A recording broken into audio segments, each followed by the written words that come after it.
Halo guys, seperti biasa selamat datang di channel Alur Anime. Kali ini Mimin bakal bikin konten alur cerita dari anime Solo Leveling season ke-1.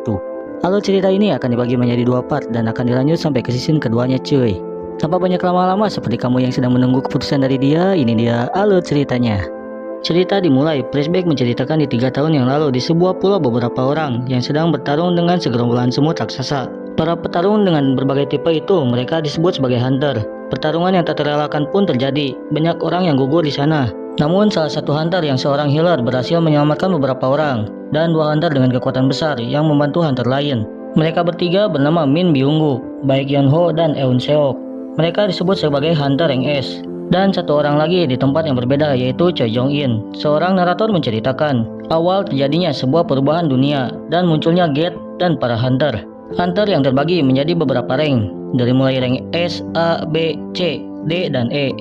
Kembali ke masa kini, seorang MC bernama Sung Jinwoo yang datang ke sebuah tempat yang sepertinya akan melakukan penyerangan ke dalam gate. Sung Jinwoo yang saat ini mendapat julukan sebagai hunter paling lemah, dan datangnya seorang wanita bernama Zohe yang sepertinya sangat khawatir dengannya.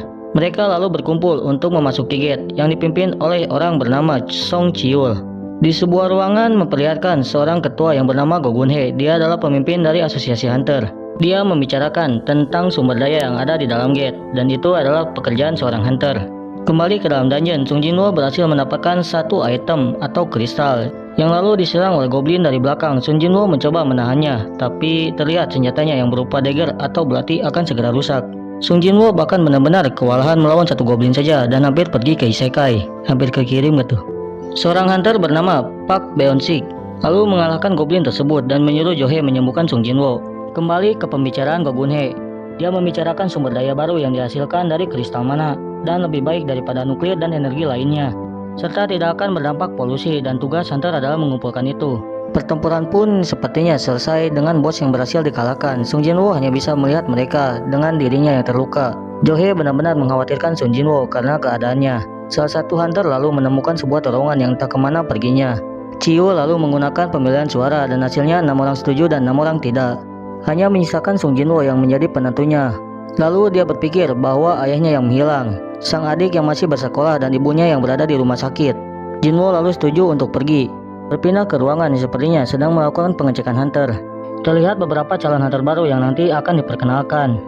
Di sebuah jalanan di mana terjadinya pencopetan dan berakhir gagal dengan seorang wanita yang dengan cepat menjatuhkan mereka. Dia adalah Cha Hae-in, seorang hunter rank S. Kembali ke dalam gua, mereka sudah berjalan selama 40 menit dan mereka menemukan sebuah pintu besar. Mereka pun masuk ke dalam sana dan melihat banyak patung raksasa yang terdiam.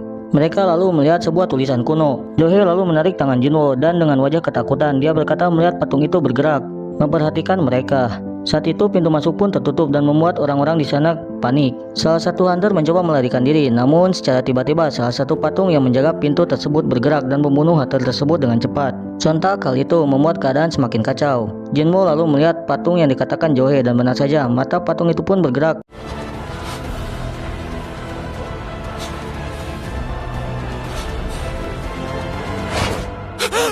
Kita diperlihatkan penderitaan Sung Jinwoo sebagai seorang hunter, yang dimana dia seringkali hampir terbunuh dan hampir mati kelaparan. Mata patung itu pun lalu mengeluarkan tembakan dan menghilangkan beberapa nyawa hunter di sana. Chiu lalu berterima kasih kepada Sung Jinwoo karena sudah memberitahu semua orang. Jinwoo terkejut saat melihat tangan kiri Chiu yang menghilang. Chiu lalu menjelaskan aturan yang dia lihat, yaitu yang pertama, hormati sang dewa, kedua, pujilah dewa, dan ketiga, buktikan iman kepada dewa. Berpindah ke sekolah, kita melihat adik Sung Jinwoo bernama Jin Ah dan seorang temannya yang sedang membawa Sung Jinwoo. Temannya ini bisa kita lihat di awal-awal pengecekan hunter. Kembali ke dalam dungeon, salah satu hunter ingin melarikan diri dengan kecepatannya. Saat dia berlari, patung dewa pun langsung menembaknya dengan sekejap dan hanya menyisakan kakinya saja. Sung Jinwoo mencoba memahami apa yang terjadi dan menyadari sesuatu, lalu menanyakan aturan pertama kepada Chiul, yaitu hormati sang dewa. Jinwoo lalu mencoba sesuatu, yaitu dia berdiri dan patung dewa itu pun akan menembaknya. Jinwoo dengan cepat turun kembali. Jinwoo lalu menyuruh semua orang bersujud kepada patung tersebut, dan tiba-tiba patung itu pun tersenyum kepada mereka. Saat mengira semua sudah selesai, patung dewa itu pun lalu mulai berjalan mendekati mereka. Jinwoo lalu mengingat aturan yang kedua, yaitu pujilah sang dewa. Salah satu hunter lalu mengucapkan sesuatu, namun dia malah diinjak patung tersebut. Mereka lalu mencoba melarikan diri. Hunter Park lalu berdiri di bawah patung yang memiliki senjata dan dengan sekejap membelahnya menjadi 2. Jinwoo lalu berpikir dan melihat patung-patung dengan alat yang berbeda-beda. dari mulai tombak, kampak, pedang, dan alat musik. Setelah mendapat ide, Sung Jinwoo menyuruh orang yang tersisa pergi ke patung yang memiliki alat musik. Masing-masing dari mereka telah sampai. Namun saat Sung Jinwoo dan Jo Hye ke salah satu patung, patung itu pun tidak mengeluarkan musik karena dua orang di sana. Jinwoo meninggalkan Jo Hye dan lalu pergi ke arah patung yang lain. Saat hampir dijadikan ayam geprek, Jinwoo salah diam di patung yang memiliki perisai. Jinwoo lalu diserang oleh patung tersebut dan dengan menggeser badannya, Jinwoo akhirnya sampai ke patung yang aman. Patung dewa pun lalu kembali diam. Dan saat semua aman, tiba-tiba para hunter saling berdebat. Patung dewa lalu mengeluarkan sebuah altar. Hunter bernama Kim Sang-sik menghunuskan pedangnya dan menyuruh ketua Chiol menjadi tumbal. Saat Chiol mencapai tengah-tengah, sebuah api muncul. Sung Jinwoo lalu meminta dua hunter lain mengantarnya. Dan 3 api pun muncul. Berpindah ke rumah sakit, Jin Ah sedang menjenguk ibunya yang sedang tertidur. Kembali ke dungeon, Jinwoo menyuruh Kim dan Jo Hye untuk ikut masuk. Dan akhirnya api pun muncul. Tiba-tiba api biru pun ikut muncul dan pintu terbuka. Patung-patung itu lalu mendekat ke arah mereka. Jinwoo menyuruh semua orang untuk menatap patung-patung itu agar mereka tidak ikut bergerak sampai api biru itu habis. Salah satu hunter sudah tidak kuat dan berlari ke arah pintu. Dilanjut dengan satu lagi dan meninggalkan Jinwoo. Tersisa Kim, Chiol, Jo Hye serta Jinwoo di sana. Jinwoo menyuruh mereka untuk tidak pergi kemana-mana, tapi Kim dengan muka yang sudah menangis pergi meninggalkan mereka. Karena tidak ada pilihan lain, awalnya Chiol menyuruh Jo Hye untuk membawa Sung Jinwoo, tapi tiba-tiba kakinya tidak bisa digerakkan. Jinwoo menyuruh Chiol membawa Jo Hye dan dia berjanji akan keluar dari sana dan mereka akan makan bersama. Jo Hye awalnya menolak, namun Chiol membuatnya pingsan dan membawanya pergi.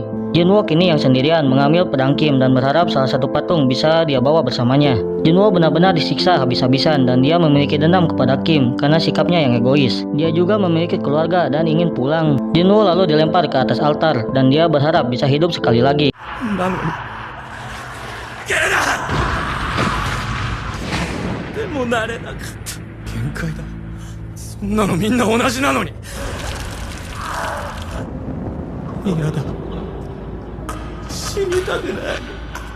Saat api terakhir padam, muncul sebuah sistem. Jinwoo lalu terbangun di rumah sakit dan melihat tubuhnya yang tiba-tiba utuh kembali. Lalu datang pengawas dari asosiasi hunter bernama Wo Jinchul dan Kang Tae-sik. Wo Jinchul menjelaskan kalau Jinwoo sudah tidur selama 3 hari. Jinwoo menanyakan keadaan Chiol dan Jo Hye, yang sepertinya Chiol yang kehilangan lengannya akan berhenti menjadi seorang hunter, dan Jo Hye yang sedang dalam pemulihan karena rasa traumanya, dan hanya ada 6 orang yang selamat. Dan saat Great White Tiger datang, dia hanya melihat Sung Jinwoo serta tidak ada patung dan kuil yang diceritakan. Jinchul menduga kalau Jinwoo mengalami kebangkitan kedua. Sontak hal itu membuatnya senang karena bisa saja dia menjadi seorang hunter rank A atau rank S. Namun saat dicek, kekuatannya hanya memiliki total 10. Jinchul dan Kang Tae-sik pergi dan tak menyangka kalau dia masih seorang hunter rank E. Setelah mereka pergi, Jinwoo melihat sistem di depannya. Jin Ah lalu datang dan memarahinya karena lagi-lagi dia terluka. Jinwoo lalu menanyakan sistem yang dia lihat, tapi Jin Ah tidak melihat apa-apa. Jinwoo menanyakan tentang notifikasi pada game dan Jin Ah menjelaskan untuk melihat kotak pesan. Jin Ah lalu pergi dan sudah ditunggu oleh temannya bernama Song Yi. Jinwoo memahami notifikasi pada sistem dan melihat misi penguatan. Jinwoo mengabaikan misi tersebut, yang di sana terlihat batas waktu yang tersisa di sebuah guild yang dipimpin oleh Chong Jong-in. Di sana dia menyuruh Cha-in untuk menjadi instruktur di gate rank B. Di malam hari, sebuah gate muncul di tengah jalan. Di rumah sakit, Sung Jinwoo yang sedang tertidur merasakan adanya getaran yang membuatnya berpindah ke dimensi lain, yaitu dimensi padang pasir. Yang ternyata Sung Jinwoo mendapatkan hukuman atau penalti. Sebuah kelabang pun keluar dengan ukuran yang besar. Sung Jinwoo harus bertahan selama kurang lebih 3 jam. Para penjaga yang melihat Sung Jinwoo menghilang lalu mencarinya. Di dalam sana, Sung Jinwoo hanya bisa berlari dan berlari sampai hukumannya selesai.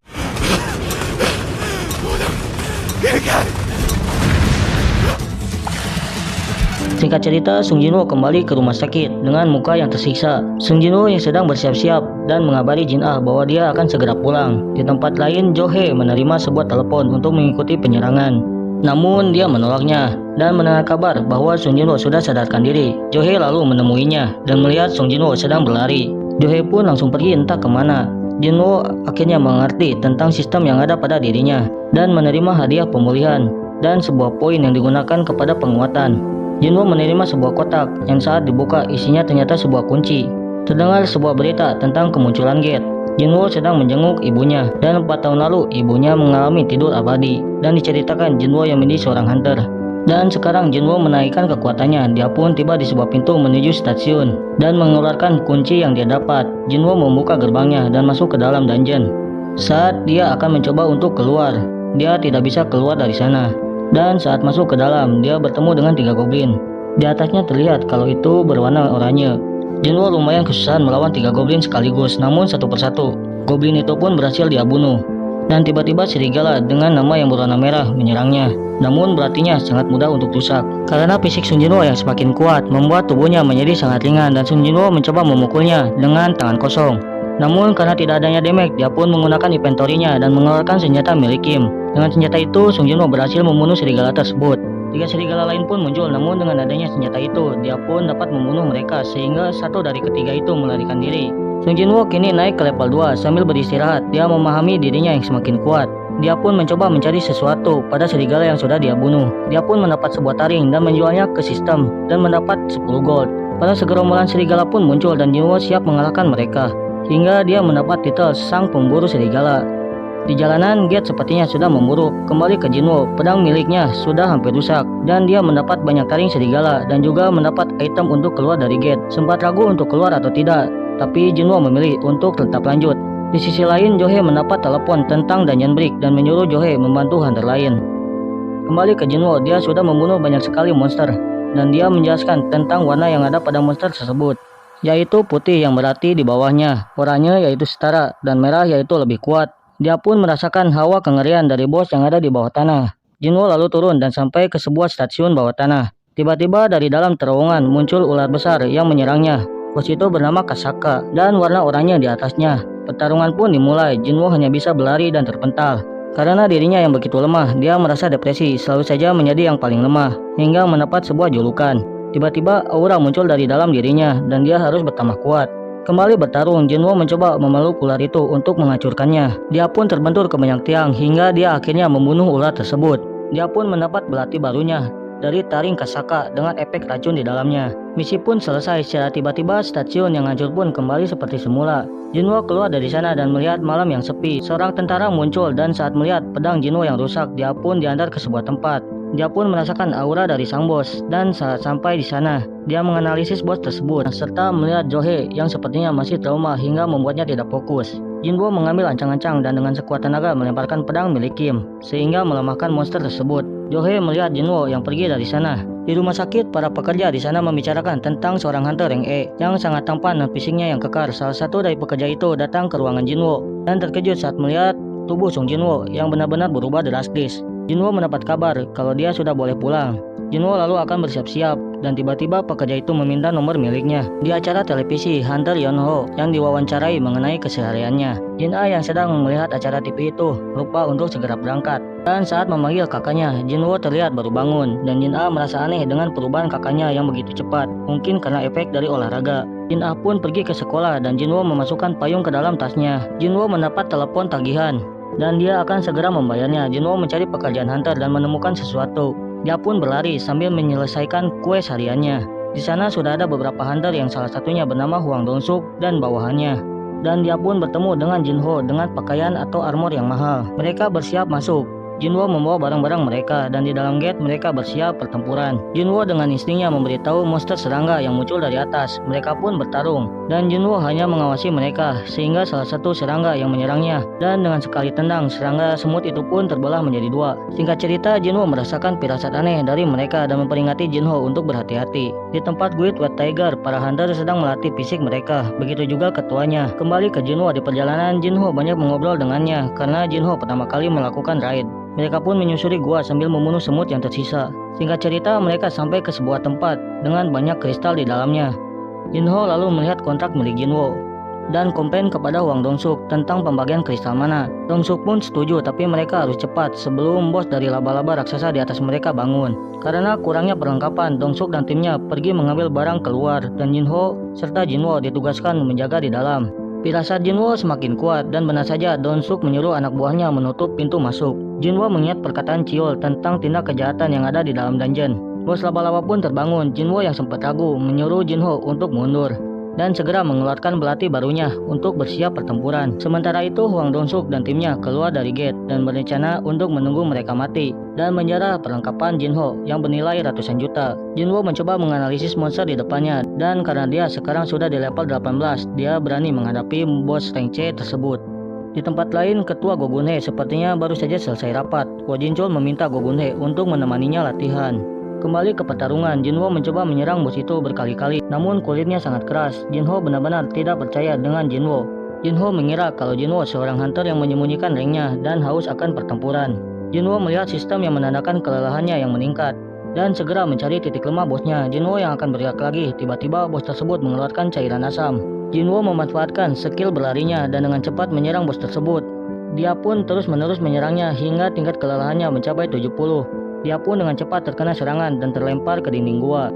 Saat akan diserang oleh bos laba-laba, dia teringat dengan hadiah quest yang belum dia ambil dan mengambil pemulihan. Dia pun langsung menusuk belatinya ke mata laba-laba tersebut berulang kali hingga tewas. Jinho lalu dengan gugup memanggilnya Aniki dan akan menambang kristal mana untuknya dan menyuruh Jinwo untuk beristirahat. Saat Jinwo beristirahat, Wang Donsuk dan timnya muncul dari sisi lain gua. Kita melihat pelatihan singkat Wo Jinchul dengan Gogunhe. Yang terlihat Gogunhe sangatlah kuat meskipun tidak di masa prime-nya. Wang Donsuk tak menyangka kalau bosnya akan kalah dengan mudah. Dia pun menawarkan pengampunan kepada Jinho asalkan dia membunuh Sung Jinwo. Jinho mendekati Sung Jinwo dan berpihak kepadanya. Wang Donsuk dan timnya akan membunuh mereka. Tiba-tiba sistem memberi misi baru kepada Jinwo dan langsung mendapatkan serangan dadakan. Jinwo yang sekarat merasa depresi karena dia tidak mengingat kalau yang kuatlah yang berkuasa. Dia pun melihat sistem yang menyuruhnya untuk membunuh, yang dimana sistem menginginkan dia untuk tetap hidup. Dia pun berdiri dan berbicara jika sistem memanfaatkannya, maka dia akan memanfaatkan sistem. Dia pun berjalan dengan dingin dan memperingati mereka kalau seorang hunter akan siap untuk diburu. Seorang hunter mendekatinya dan dengan sekejap belatinya sudah memotong kepala hunter tersebut. Mereka lalu mulai menyerang, namun dengan sangat mudah. Satu persatu dari mereka terbunuh.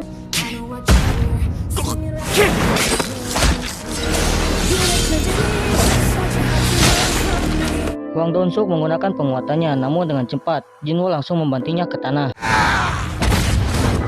Fan-san, anta wa tsuyoi. Wang Donsuk memohon kepada Jinwo dan akan memberikan apapun, namun Jinwo dengan muka dinginnya menolak itu karena dia sudah 3 kali hampir terbunuh olehnya. Wang Donsuk yang marah pun mengucapkan tentang saudaranya, namun tanpa pikir panjang, Sung Jinwo langsung membelah kepalanya. Mereka keluar dan saat diinterogasi tidak ada kecurigaan. Jinwo mendapatkan skill baru yaitu Hawa Membunuh. Hujan pun turun, Jinwo bersyukur adiknya membawa payung. Cerita diakhiri dengan siluet dari pria dengan badan besar. Oke, mungkin segitu saja untuk video kali ini. Jangan lupa tekan tombol subscribe dan juga like-nya. Masih tetap bersama Mimin di channel Alur Anime. Sampai jumpa di next alur cerita dan sayonara.